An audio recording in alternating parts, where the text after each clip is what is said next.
And then, a month later, got this bill and I was like, what the hell? What is this? And then I was like, oh gosh, I've got to start paying this back, but I didn't have a job.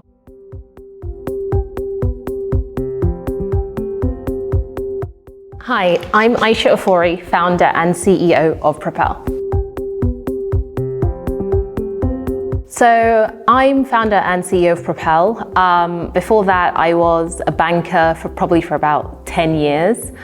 I say before banking, when I was a student, I didn't really think too much about money, other than the fact that I had quite a lot of debt because I took out a student loan and my mum was absolutely furious about it, but not really sure how she expected me to go to uni without taking out a loan.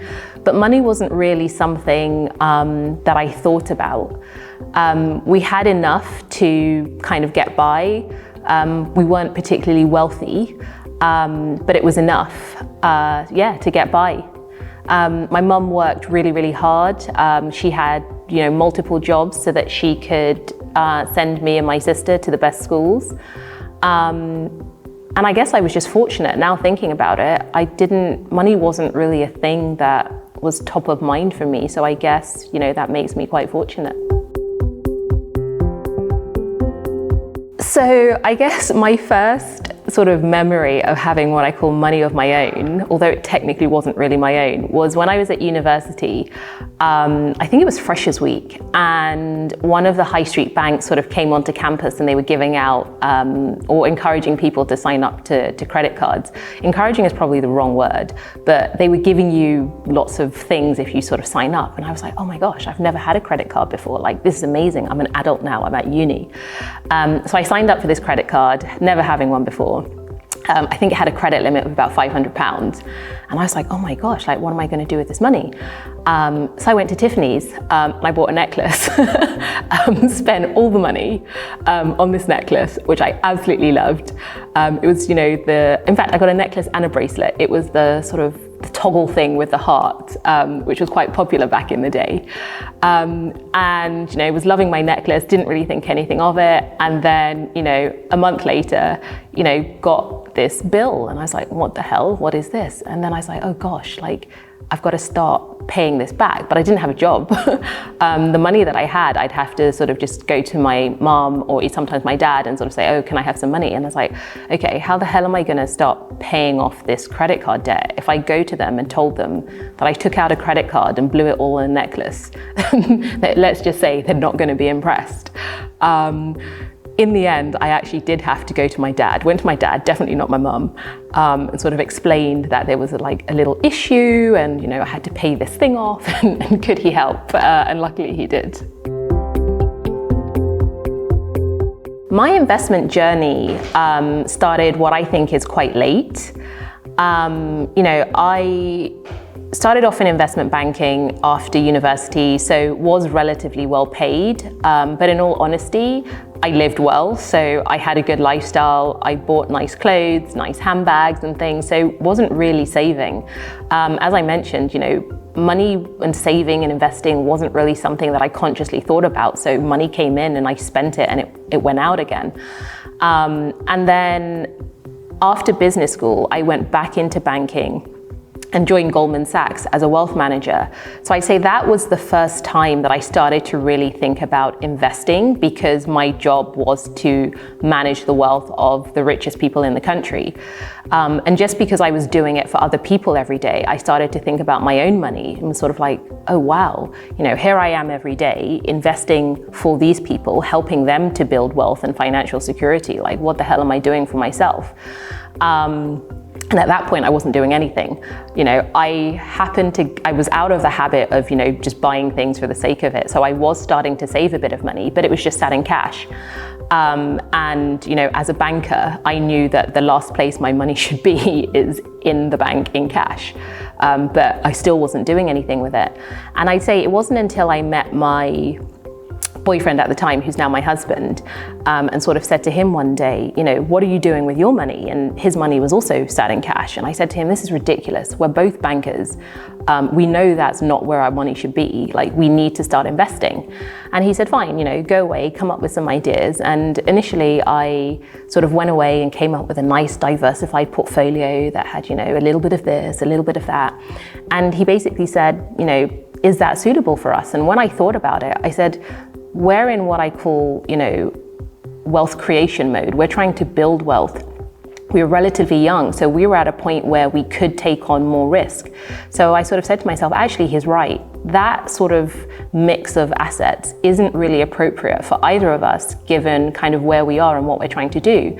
So I sat down again and thought about it and really stumbled across property investment.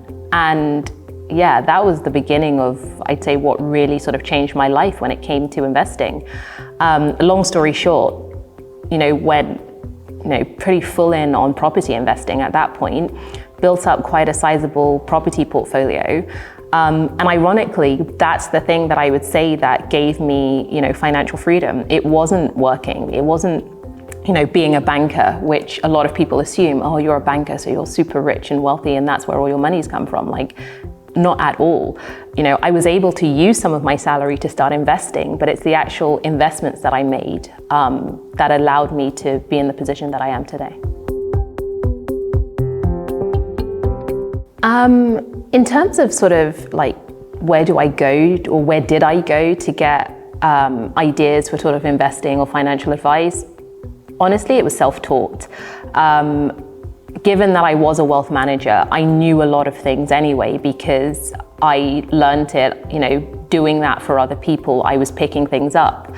But for my own wealth, I started investing in property, which wasn't what I was doing for my clients. I taught myself how to invest in property by just reading things online, speaking to people that I knew who were investing in property, and just starting by dipping my toe in.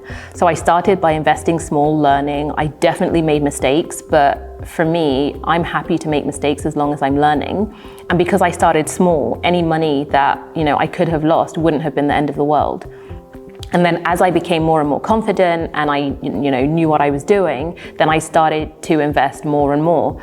And I say I use that strategy now. If there's something new that I come across, like a new investment type, I start off small, I get a feel for it, I learn how it works, I understand more things, and then I invest more and more. And that's what I've done with startup investing as well. So the two things that I personally invest in quite a lot is property and startup investing. So investing in new and young companies. And when I first made my first startup investment, it was really, really small. Again, it was completely new to me. I wanted to make sure that, if I did invest this money and it all went south and I lost it, it wasn't going to have a big impact on me. But then as I've become more confident, I understand more about the startup world and how things work. There are lots of different tax advantages and various things that you can get. I've increased the size of my investments. I make more investments, but that has evolved as my knowledge and understanding evolved. And I think personally, that's a quite good strategy to use whenever you're, just getting started out. Go at your own pace, do what feels comfortable to you. Start small and grow over time. Yeah, I've definitely made mistakes with investing. I think we all do. You're never going to get everything right. Not every single investment you make, you're going to hit the ball out the park. The world just doesn't work like that. I think for me, in hindsight, some of the things I would have done differently, the first property investments I made, the very first one, I bought the property in all cash. Looking back, that was really silly. I should have got a mortgage and bought 2 flats instead. When it's come to some of my startup investments, once I invested in something, I did a little bit of due diligence, but not as much as I should. And I invested more because other people I knew were investing and I assumed, oh, they're super smart, so they would have done the due diligence. And then that investment didn't work so well. So then what I said to myself subsequently is, it doesn't matter who is investing in this, I am going to do the work myself.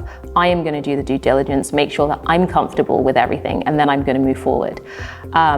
So again, I think it's about, the mistakes I made weren't sort of colossal, but they were mistakes enough to make me sort of change how I invest in subsequent things afterwards. Gosh, so what are my financial goals? I want a nice big house.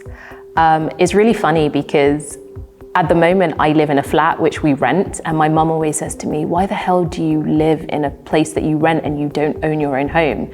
When, you know, I've got a quite sizable property portfolio, so actually I own quite a number of houses, I just don't happen to live in any of the houses that I own. The reason being is I have quite big dreams about the house that I want to live in for myself, and I can't afford it.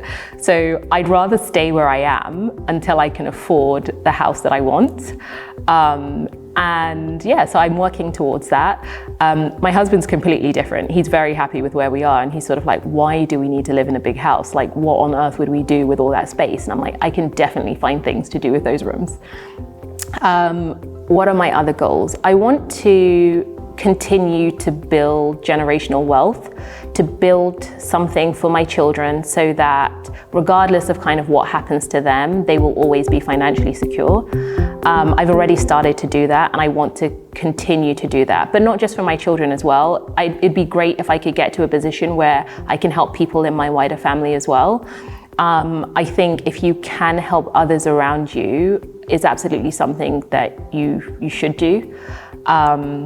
So yeah, I say those are my sort of main financial goals for now, but you know, who knows, you know, I may come up with more, or they might change as well. I think the beauty of it is, you know, start with one goal, start with two goals, and then as time goes on, you'll get more and things change.